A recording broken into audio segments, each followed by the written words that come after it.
Hey, friends, welcome back to Reel It In. I'm Will, And I'm Tucker.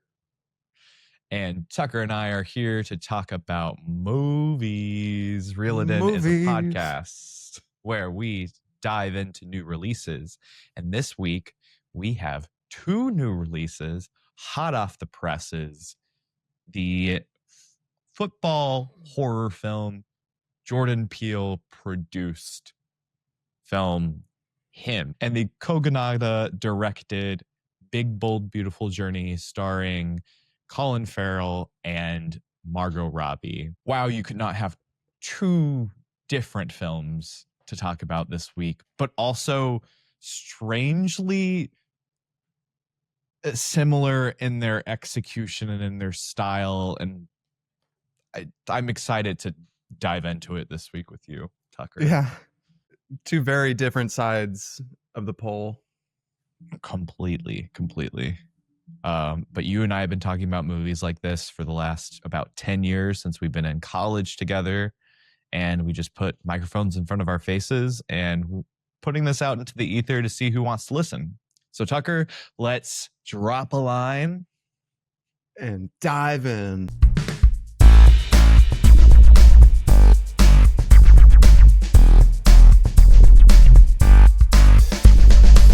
Oh boy. I am so excited about this episode. I think this is. We both loved Weapons, right? Weapons, it's probably the height of the height for me this year. Eddington, the height of the height for you. But this is just such a mixed bag. I'm really excited to talk about these two films this week. And kick them. And kick them while they're down, brother. No, we'll see. I mean, they have not done well. They're both extremely far behind expectations. I think Him made 13 million this weekend. Big Bold Beautiful Journey made 3.5 million this weekend. Both big flops, big old flops, but that's sometimes really interesting and really fun to talk about. So. Yeah. But Tucker, what else did you see this week? Did you have a chance to catch anything? Other than the two movies that we're going to talk about today, I only got to watch two movies. So one, Robert Redford passed away this week, on September 16th, I believe. And can't really do much about that except for watch some old Robert Redford movies. So I recently picked up a copy of Butch Cassidy and the Sundance Kid from a secondhand shop. Nice. Decided to pop that baby in. Hadn't seen it since I was like 13 or 14.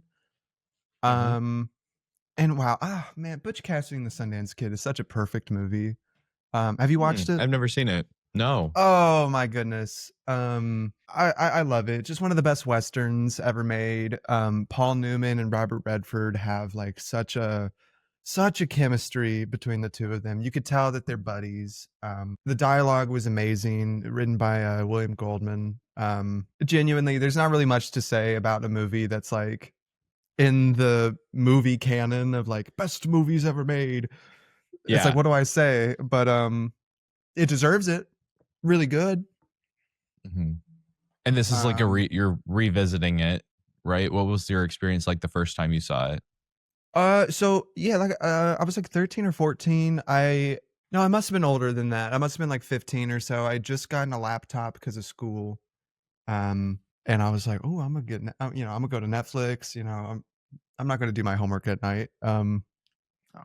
So I spent hours watching movies on Netflix, and it was also in an era when Netflix actually had a decent selection of older films. So it's like the era where I saw 12 Angry Men for the first time, Charade, and Butch Cassidy and the Sundance Kid were kind of like the trifecta of like classic movies that I got to see on my laptop in a bedroom.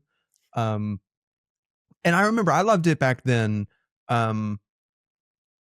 But I don't know if I necessarily, I think I was just like, wow, this is really funny. This is really funny. And the action's pretty good. And, there's a nice chase scene. And I still think it's really funny and the action's good and there's a nice chase scene. But Mhm. it is like a really, really moving movie about friendship and about not not being able to change with the times. Thought this was great. Beautiful. R.I.P. to Robert Redford. Hopefully, him and Paul Newman are just kicking back and drinking some beers right now. The other movie I got to watch this week was it's on the Criterion Channel right now. They're doing a series on 1970s thrillers and then a sub series on Alan J. Pakula's Paranoia trilogy. So, like I said last week, I watched All the President's Men, another Redford movie. I got to watch his first film in this Paranoia trilogy called Clute. Um, Ooh. Klute, Clute. It's a really interesting title because Clute is not the main character of this movie. It's a movie starring Jane Fonda as a call girl named Bree and Donald Sutherland as a private detective named Clute. He's investigating his best friend, who's a prominent figure where they live, goes missing. 6 months, nobody's able to find him. There is a letter that he found that his friend wrote to a prostitute that's very lewd and explicit. And he's like, well, I'm going to go up to New York and I'm going to question the prostitute, see if we can get any information that the police haven't been able to get. And so that's where Donald Sutherland and Jane Fonda meet in the movie. Is really just a character study after that about this woman's relationship being a call girl. She's an aspiring actress. She's bombing her auditions, but she's doing amazing at her day job, and she's trying to reckon with why. How one of those positions makes her feel very powerful, and the other one makes her feel extremely powerless. And yeah, I thought this was a great movie. These were both catches for me. Loved it. It that sounds really, really cool and very, I think, very topical now. Does it stand? It stands up and Oh, I definitely a movie from 1971 talking about a call girl. Um, it does not look down on her. It doesn't look down on the profession. There's wow. some pretty harrowing depictions of drug withdrawal in the movie as well. Mm. Non-judgmental. And there's just some there's a psycho on the loose who is stalking Jane Fonda and who might have something Mm. to do with the missing person Donald Sutherland is investigating. And that person and the way that their evil is manifested is genuinely, I think, extremely affecting and very fucking scary. Another one where it's like it's not as famous as like Butch Cassidy and the Sundance Kid, but if you do like look around for these lists of like great older films, like Martin Scorsese made a great list of these. Watching these films is the equivalent of going to film school. This is Oh, on that cool. list, of course. Brooke got me for my birthday a couple years ago a book of 1,000 movies, and they list the New York Times review from when the movie came out. So you can check off the movie, then go read the review. And what's great about it is they don't edit the reviews. So a lot of the time, the critics got it wrong and they'll leave it in there. So there's so many great movies you're going to check off your box, and then you go and you look and they're like derivative, bland, didn't like it. It's I, pretty great. I'm glad to see that that still is the case today. Do you know what I mean? Where Yeah. these films that are getting judged and passed over, it's much more obvious today with the Rotten Tomatoes score. Um, like just assigning a percentage to a film means absolutely nothing No, and the nowadays. You percentage have to changes too.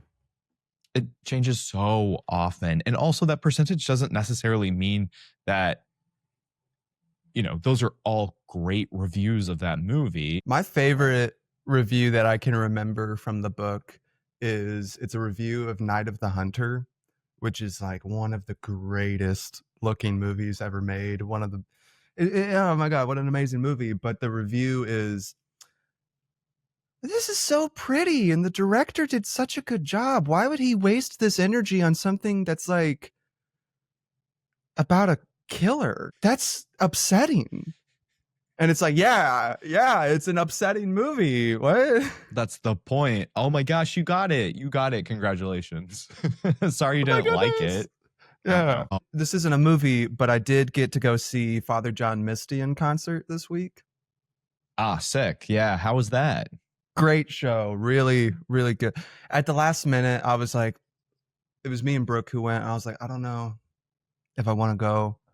I'm just not feeling it. It's like an hour drive to get there. I bought these tickets 6 months ago. I didn't think about it. What do we do? And she was like, well, then we just go. And if you're not having fun, we just leave. And I was like, oh, okay. I'm such an idiot. It was so much fun. Yeah. Don't ever let What your was the depression venue? get in the way. It was the Bomb Factory up in Dallas. Oh, yeah. Yeah. We got in pretty early. We had pretty darn good. I was going to say seats. We were standing. We were in GA. We were in a good spot. We were able to get merch. I'm wearing one of the t-shirts now. Oh, that's sick. Yeah. Just a lesson for people. Don't ever let your depression speak for you, because genuinely I was going to miss out on a pretty great concert just because I was not feeling it. Yeah. I just would have rather like laid in bed. I was like, I was having a lot of like self-deprecating thoughts about it. And then Brooke was like, dude, it's a fucking concert. You're supposed to have fun. Go have fun. Let's go. This is what you've been begging to do. To have fun. Yeah. My guy. You're going to have more fun doing this than you would be rotting in bed. Exactly. That's exactly where I was yesterday. I was like, do I really want to go to this wrestling show? The answer was absolutely. Yeah, I did. And I was so glad that I did and not like lay in bed watching TikTok for, an hour trying to do something else. Yeah, being paralyzed by the choices of things you can do while you're rotting in bed. And being paralyzed, I think that's one of the greatest things about going to see a movie in a theater right now, is that the choices that you have are limited. So you might be paralyzed by a little choice. But anytime I sit down to watch something at home, I'm like, Jesus Christ, where do I start? Where do I even start? I can watch something that's new that's streaming, or I can dig into my ever-growing watch list of old films. And so that's what I did. There you go. Physical media helps too, I think. Yeah. For anybody listening, I just pointed to the like 400 Blu-rays behind me. It's terrifying to pick something to watch when you have that many options. Then you go to the movie theater. As long as you can, choose what you're paying or what you're getting the ticket for, everything else is taken care of. They're starting the movie, hopefully on time. But yeah, you just get to enjoy the ride. I watched one film this week, and that is one of your catches from this summer, which is Final Destination Bloodlines. Oh! And oh my goodness, I had a great time. I had a great time with this movie. I watched it in my Vision Pro and just like laid back. I was very tired throughout the day, so I just blew it up on the screen. Huge giant screen in front of me. And the Vision Pro, that's the thing you strap on, right? Yeah, that's the headset. Yeah. Okay. Yeah, this guy. Oh, what a way to watch a Final Destination movie.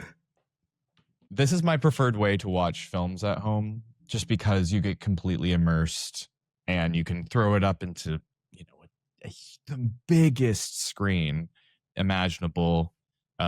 Certain films you can watch in IMAX, in IMAX format. So this was not one of those movies. I watched this on HBO Max streaming. But yeah, I had a great time. This is my first foray into the Final Destination franchise, and I think I really want to see a full film set in the 50s, 60s for Final Destination, because that opening sequence was fantastic. I was shocked at how much I was just loving and enjoying this movie. The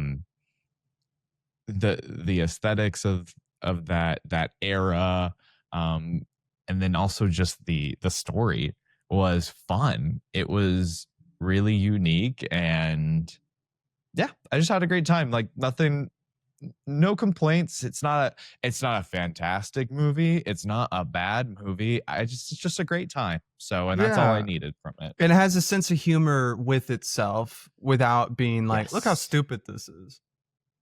Very knowing, very knowing. I'm excited to dive into some of the other ones too now.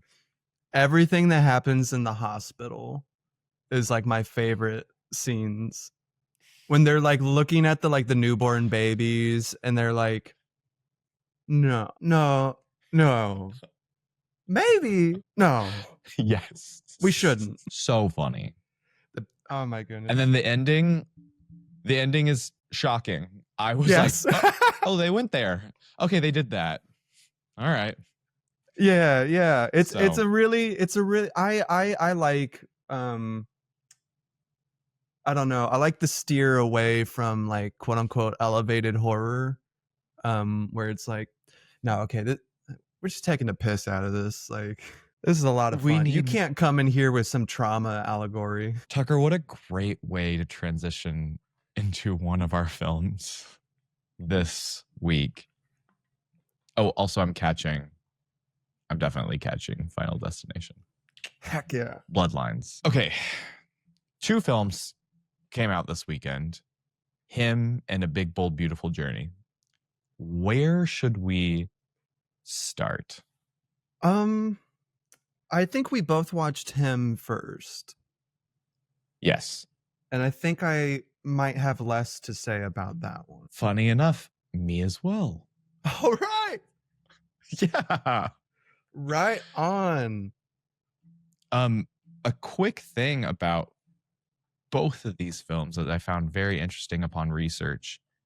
Both A Big, Bold, Beautiful Journey and Him, which was previously titled GOAT, Greatest of All Time, Oh, okay. were on the blacklist in, I believe, 2022 and 2024.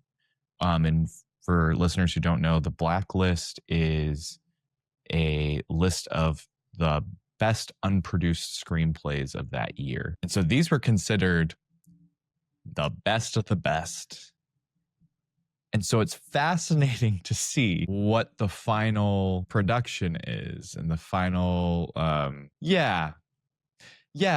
Tucker, what'd you think of Him?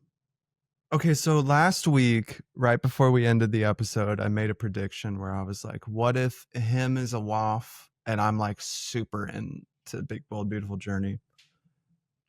I was half right in that prediction. Okay. Because yeah, I do think Him was kind of a waff, which is really disappointing. I was pretty locked into the first half of it, or I was pretty locked in until I don't really know when. Okay, so this is a movie about he's like the greatest of all time, aspiring. He's a college athlete who's going to go pro, but suffers a pretty major injury that kind of derails him from his path. After he suffers his injury, he gets an invitation to go work out for a week with the current GOAT of professional football, played by Marlon Wayans. And Wayans is basically like, hey, come to my compound, my private compound, for 1 week. No phones, no social media, no anything. You're going to be removed from society, and I'm going to put you through the ringer to see if you've got what it takes to be the next me. I was really into this movie until Marlon Wayans' turn to the really generic villain performance that honestly this kind of horror movie keeps repeating. Yep. Um, at first I was like, wow, this guy, he's a really great dramatic actor. But then the second the seams have to be a little looser, I was like, oh, okay, yeah, that's Marlon Wayans. That's Shorty from Scary Movie. Okay, I see you. I see you. Yeah. How did you feel about this? I also was on board, but also quite bored at the same time. This Yeah. film is the opening is interesting because it's setting up a lot of questions, right? Okay, what does it take to be the greatest of all time? How are these people recovering from these injuries? These people as in Cam, who's the young aspiring football player, and Isaiah, who is this legendary quarterback who has won like back to back to back to back to back Super I think Bowls, 8 or I guess they're rings. not. Yes, 8 rings after a horrifying, horrifying injury. It's supposed to Um, be career-ending injury. so we're wondering, okay, how did he come back from that? This film wants to have its cake and eat it too, and it is frustrating because I think it has very interesting things to say, but it's saying them in the most preposterous and crazy ways that is very inconsistent with the style of the film that they're trying to shoot. There's a lot of commentary on sacrifice and what you have to give away to be a football player. It also has a lot to say about the state of the NFL and the NCAA, how these people are basically being traded away based off of their bodies, kind of a modern day slave trade in a way Okay. by the end of the film, which I think is interesting. It's a very interesting idea. Yeah, it's And not difficult to think of what could make football scary. There's like no, 50 different things you can think about with football culture and be like, that is objectively terrifying. That opening scene you were yes, talking about, one, you're watching on TV, these guys get these horrific injuries, but at home, you have an obsessed family and an obsessed father who hold the football like this when you're watching the game. I was thinking about like all the good luck rituals that people do. I mm-hmm. have to Oh keep sure, my hand on this part of the football the entire game, or else, I'm going to jinx it and my team is going to lose. Um, and then when everything happens, like the kid, okay, so when they're watching this game, the kid is like kind of like holding his breath. His entire family is like, come on, man, come on, man. And then they make the goal, and then the team that they're rooting for wins. And it's like the little boy can breathe again. It's like he can be comfortable. He's like, okay, good. Everything's going to go good in my house today because my family's favorite team just won the game. Like, yeah, yeah, no, that's scary and that's real. Um, you just got to kind of the pick which obsession. horror movie you're going to make. Exactly, exactly. You cannot make a Get Out type allegorical film and also make a campy horror slasher and then also at the same time like a spiritual thriller. Yeah. I got shades of. It's interesting because I got some certain shades of my one of my favorite films of the past decade. I saw the TV Glow from some Oh, sequences of this film. um I could go on about that movie, listen, but the idea of like these deranged fans who are like trying to um stop Cam from becoming the next goat is so fascinating and it's so interesting. And there is this religion. Football is God to people. yeah, and that's that And opening so scene too. exactly with a which is why this is so frustrating that it, it just doesn't come together whatsoever. um Great film, in concept, I can definitely see why this was at one point on the blacklist.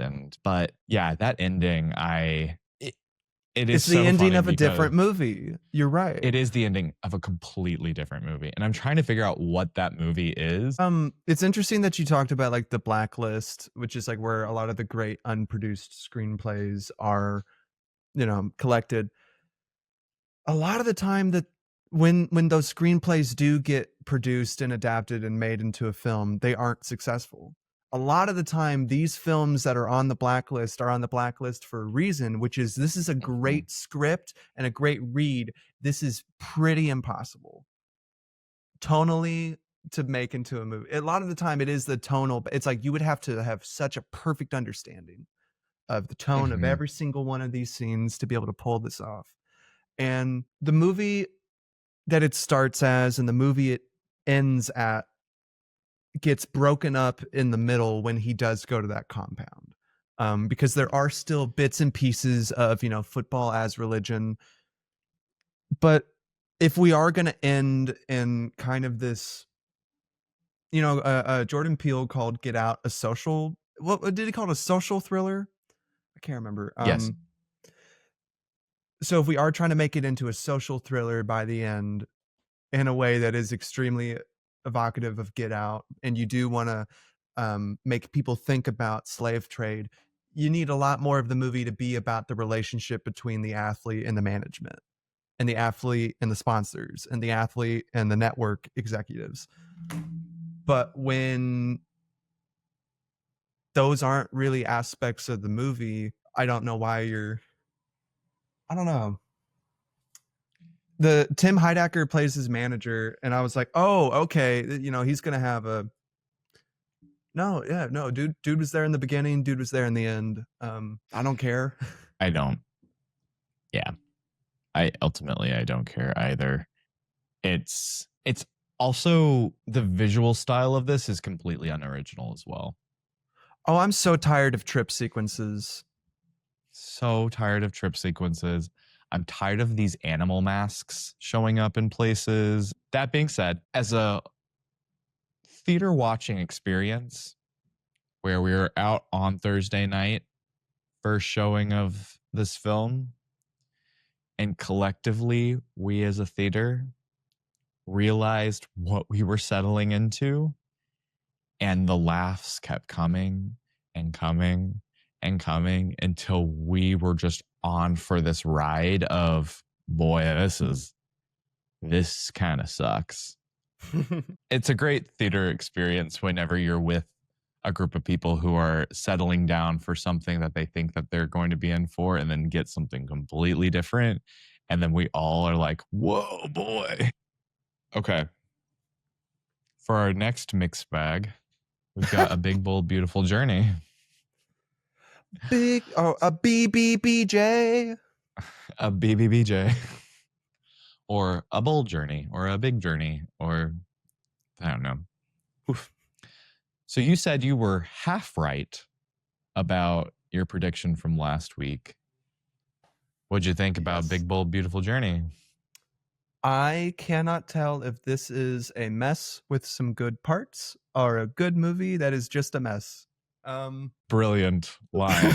you rehearsed that, didn't you? I have it written down. Yeah. I wrote it down like as soon as the movie was done. I took my little note. I went, remember that, Tucker. Yep. I don't even know how to do the little plot summary on this one. I think maybe the best thing we can do is just read what Google says is the plot summary. Okay. Which is, through a surprising twist of fate, single strangers, Sarah and David, get to relive important moments from their respective pasts, illuminating how they got to where they are in the present. Well, when you say it like that, yeah, sounds great. From the writer of The Menu. Oh, that fucking explains it. God damn it. Talk about all my problems with him. Fucking The Menu, man. He's a writer he wrote The Menu. He also has been a writer on Late Night with Seth Meyers for the past 10 years. and also was a writer for The Onion for 3 years. Okay. And that is Seth Reese. I think you're kind of liked this movie. Well, It's a mess. It is a mess. I'm not yes. going to deny this. However, this is a mess I kind of liked. And it's a mess I kind of liked because this is a musical without songs. Okay. Well, there's one song. There is one song. There is one song. But the script is so honky donkey dory that it literally felt like there were some lines that were setting them up to start singing. And when they didn't start singing, I was like, well, fuck me. I guess we're just going to move on to the next scene. They've got some more things to explore, and I'd love for them to explore those things, but they're not going to do it through song and dance. And when they did have that number, that was one of my favorite moments of the film because it just exploded with energy and life. And it's very earnest and it's very sweet. But it's hokey. The script is not good. Cast anybody else in these two leads. And listen, Colin Farrell and Margot Robbie, two of the most beautiful people on this planet. Big, bold, beautiful people. But could we ask Emma Stone if she's available? Could we ask Ryan Gosling if he's available? Let's just redo La La Land here. Because I think this would become an infinitely better film if you cast two people with some kind of chemistry. Who they were at the beginning was the exact same people as who they were at the end. Yeah. Well, okay, that's interesting that you say that they're the same at the beginning as the end, because I agree. And I think it's because the movie is trying to say the journey that they go on in the movie is realizing that they already went on the journey and they're who they are. Like it kind of felt like that where I was like, oh, the journey is not really changing them as opposed to like the journey is like affirming why they are who they are and like forcing themselves to kind of reckon with this is who I am. I'm a person who thinks like this. I'm a person who does things like this and I do them for these reasons. Yeah.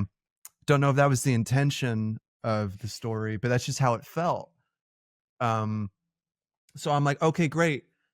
They don't really go on a journey from the beginning of the movie to the end because they're who they fucking are. And we're just seeing what made them who they fucking are. And sometimes it was extremely Here's the thing. I'm really negative on this movie. I did cry like 2 times maybe. Yeah. So like things in it did affect me. Is this based on a book, do you know? No, it is not, which is the first thing I looked up as soon as the credits started rolling. I was like, where's the based on the book? Where is the based on the book? It's just giving based on a book, but I didn't necessarily understand the theme of the book. I understood what was happening literally, but I didn't understand what they were really trying to say with it. And so instead we get very quirked up pixie dream girl Margot Robbie and Colin Farrell. Oh my goodness. Okay, when the movie started, I was like, holy shit, this looks like a fucking movie. This is dynamic. This is interesting. This It's is gorgeous colored to look really at. well. It's so the colors are. I just have a note that says the colors. I wish I saw this in Dolby because those colors would have popped off the screen. I agree, and I really liked the stuff at the car rental agency. I thought that was great. The second they got to the wedding and Colin Farrell and Margot Robbie have their little meet cute, I was like, oh, fuck. This dialogue is just nails on a fucking chalkboard, man. Their meet cute doesn't make any sense at all either. He asks her if she would like a drink, and she said no. And then they just walk away from each other. And then maybe 5 minutes later, they're just like having a cute conversation outside. And like, where did this come from? And then she's like, marry me. What? And he's like, you're not being serious. And she's like, maybe I am, maybe I'm not. I would have walked away. But Tucker, if they had started singing right after, it would have made this film feel it would have made things feel a little bit better. It would have made things make a little bit more sense. We need to know what is going on in their heads more. And the only way we can do that in this setting right now with this script is give us a fucking song and dance. I could totally see that. I think this movie and him both have really meaningless visuals. There's bits in him where I'm like, oh, this looks cool. Doesn't mean anything. I have no idea. There's a scene in him where he's like vomiting up gold chains. Okay, I forgot about that. I kind of get why you're doing that, but you didn't justify it. You didn't do anything to earn a moment like that. There's moments where they like walk through the doors and they like strip away everything, and now they're just on a stage wearing, all black t-shirts and pants, and they're doing like black box theater pantomiming. And I'm like, what the fuck is that? I know what you're trying to do, but like, all right, you already have me set up to believe that there's this car rental agency who's laying out doors for you to walk through, and when you walk through, you get to see a moment in your past. How come now they're on a bare stage before the door and they're having to pantomime, and then when they go through the door, it's the hospital where her mom died, but it's also the hospital where he was born, and simultaneously it's when he's born, and simultaneously it's when her mom dies. So like now we're in two different time periods in the one fake hospital, and also we're on a pantomime stage. What In the context did I of miss the something? film, no, you did not miss anything, because in the contexts of their respective films, that doesn't fit with the stories that they are trying to tell. It doesn't work. If you change the medium or change how the story is told, I could totally buy what they're trying to set up in A Big Bold Beautiful Journey, because these are both moments where the settings are similar and the emotional stakes are very similar. However, because we haven't seen this at all in the film so far, it takes us right out because it's so fantastical. Why isn't this more fantastical? Why isn't this more elevated? Why is it stripped back instead? Also, why are they separate? Aren't they supposed to be witnessing these parts of each other's lives together and seeing how, I think, and seeing how this affected the person to be who they are? And they both have issues with relationships where Margot Robbie runs away, and I don't even really get what David or Colin Firth's character, what his issue is with relationships in the past. He was engaged once and now he's no longer engaged, but they almost nailed it, but it's like they just fucking forgot.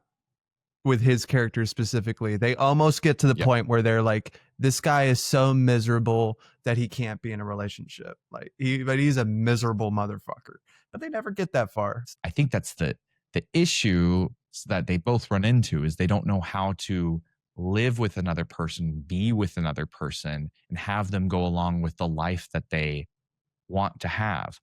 The moments where I felt the most touched in this movie were the theater scene where she started singing the part on that he was missing, and when they got to go to the art museum and they were experiencing the art together.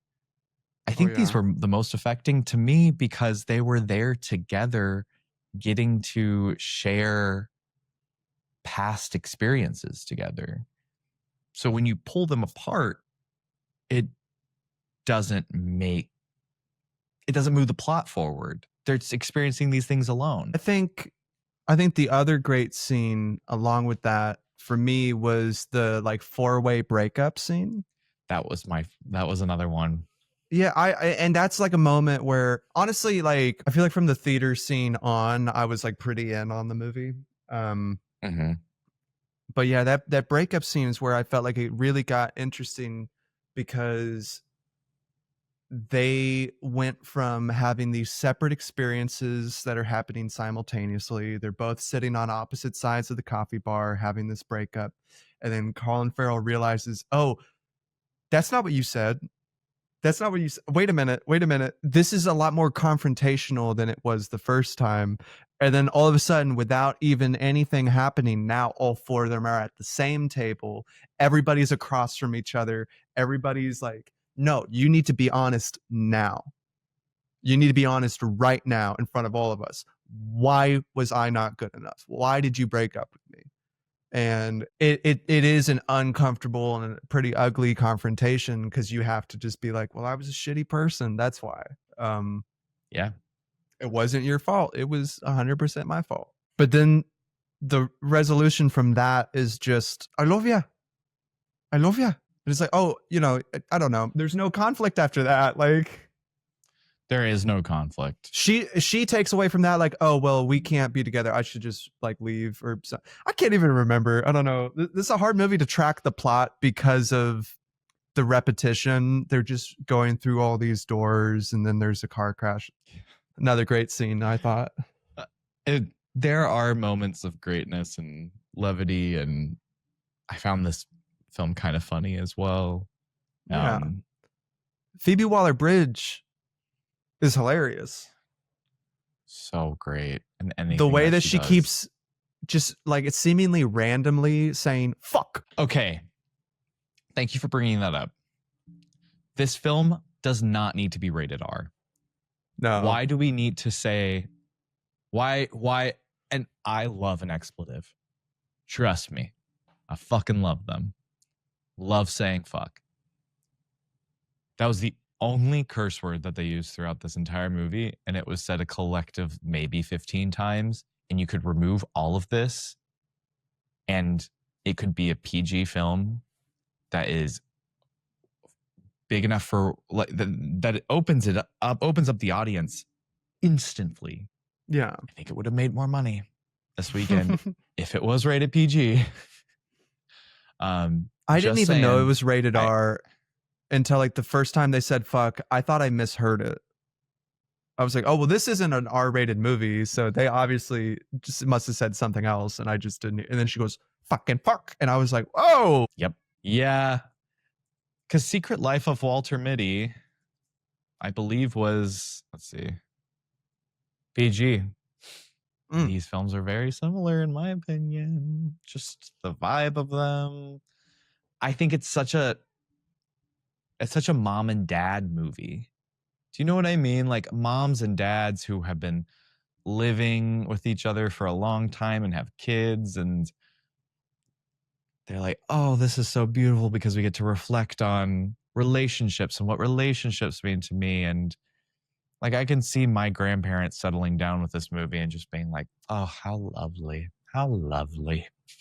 Yeah, I think it's because it's like easy access emotions. You don't have to work too hard to get teary-eyed, and you don't have to work too hard to get sentimental. You said it's like a musical without the songs. I think I called it Paddington Without the Bear a couple of weeks ago. You did. It was good. But yeah, like Paddington needs the fucking bear, and the musicals need the fucking songs. This needed something, whether it was more songs or more bears. Tell me also, why couldn't Phoebe Waller-Bridge's character have been a bear? Why couldn't Phoebe Waller-Bridge's character been Margot Robbie? Do you mean Phoebe Waller-Bridge in the Margot Robbie role? Yeah, that's what I meant. Yeah. Okay. Yeah, she would have been great. She would have been great in this movie. And yeah, Margot Robbie's not a bad actor. No. But I don't know if this is the best use of her. No. Phoebe Waller-Bridge, this is kind of her shtick is to be almost defensive with like a sense of humor. Um, don't don't get too invested in me because I'm gonna hurt you, and then just play Fleabag and you got the movie. Literally, this. She could have just played Fleabag, set this in London. Also, a little weird. Colin Farrell was allowed to be Irish, but Margot Robbie is not. She's Australian, I think. She is Australian and she's American in this movie. Yeah, that's kind of weird. Why are we doing that? Well, Tucker, we got two things to settle on today. Okay. First, are you going to be catching or tossing him? Like a great football, I'm gonna toss it. This one wasn't for me. I thought a good lead performance by Tyreek Withers, but the movie's a mess. It can't decide what kind of thriller or horror it wants to be about football culture and about sports. It just kind of picks and chooses whatever they feel like is going to work in that moment. And for me, most of it just didn't. It's going to be a toss. How about you, Will? Yeah. How'd you feel about him? I'm going to toss him. It has wonderful and really creative and unique ideas behind the movie, but doesn't execute them well at all. It is inconsistent, which can work sometimes, but in this instance, it does not work. Ending on such a campy and on the nose way really left a bad taste in my mouth. And while I appreciate what it's trying to say, I don't appreciate how it is said. Yeah. Well, that was well said. Thank you. I thought what you said was well said. That was well said. Okay. And Tucker, are you going to be catching or tossing a big, bold, beautiful journey? I am also going to be tossing BBBJ. This one wasn't for me. Sadly, I just felt like this was kind of a inconsistent movie. Like I said, it's not an abstract movie, but it is trying very hard to be an abstract movie. Thought it looked great, but just wasn't for me, sadly. I will not be going on this big, bold, beautiful journey again. How about you? I will go on this big, bold, beautiful journey again because I'm going to catch Big, Bold, Beautiful Journey. I agree with you. It is inconsistent at best. However, the moments that shine really, really shine. This film leaps off of the screen with its colors and its visual style. The two lead performances are incredibly miscast, but you can see the earnestness behind how these characters are written. And the script is kind of a mess, but I like the story. I love how it feels like a musical without words. And there are so many homages to musicals in the film that I understand the direction that Kogonawa was trying to take with this. Sometimes you just gotta love a mess. And this is a mess that I love, that I genuinely enjoyed. So I am going to catch a big, bold, beautiful journey. Hell yeah. This is your Conjuring last rites. This is my Conjuring last rites. Where I'm like, no, that wasn't a good movie, but I liked it. Not great. I think there's a very big difference between liking and enjoying a film versus the rating you might give it. Yeah. I will watch A Big, Bold, Beautiful Journey again and enjoy it and realize that it is a mess of a film and still rate it lower than Warfare, which is in my top 5 best movies of the year. But just because it's one of the best doesn't mean that I'm not gonna that I'm gonna rewatch it or enjoy it particularly. Yeah. We all have those guilty pleasure movies, right? That we're just like, oh, this is not good, but you know what? I kind of like it. It's like eating ice cream. Yeah. No, I totally get that. I don't know. I don't want to think about it anymore. That's okay. You don't have to. It's over. A big, bold, over. beautiful journey is not going to hurt you anymore until I start writing the musical adaptation.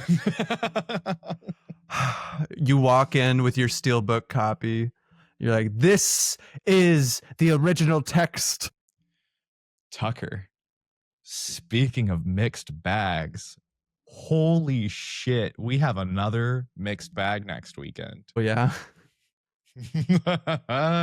I know we're getting one battle after another. Oh, I forgot about that because you're right. A mixed bag. A mixed bag because there are going to be other films that come out next weekend. Yeah, I was like, all I can think is one battle after another. So I was like, I feel like that's going to be good. Oh. Tucker, we're going to have so much to talk about next weekend because we have one battle after another, The Strangers Chapter 2, and the highly anticipated adventure comedy film, Gabby's Dollhouse, the movie. I have plans. Oh boy, do I have plans for the weekend. Okay, I'll watch Gabby's Dollhouse. I'll go in blind with no knowledge of the lore. I have no lore expectations. So I'll tell you. Is it a YouTube series? I think it's an animated show. No fucking way. Yeah. I thought you were the Gabby's Dollhouse fan. No, I was just interested in it because Kristen Wiig is funny. Oh man, this whole time I was like, I thought this was like a Bluey situation where like adults watch like a kid show. I was like, oh fuck no, I have no idea what Gabby's Dollhouse is. Oh my goodness, this makes me feel so much better now. I thought I was gonna be like disappointing you. Oh no, Tucker, this is half a bit and half serious. Okay, it's good. American interactive television series created by Blue's Clues veterans Tracy Page Johnson and Jennifer Toomey for Netflix, which premiered on January 5th, 2021. I genuinely thought that this was like, I thought Gabby was like a little girl who made like a YouTube series and like did like toy reviews and stuff. And then I thought that's what Gabby's Dollhouse meant. And then she just was like, yeah, well, you know, somebody gave me $30 million to make a movie. And I'm 12. And I thought like, maybe this is one of those things where, you know, you were like, I watch it for fun, but you know, like, I don't know. No, this is Barbenheimer. Wait, I wonder if there's, hold. Stranger's Dollhouse? Like what do we call it? That's what I'm trying to figure out. Okay. One Gabby after another? Chapter 2. Chapter 2.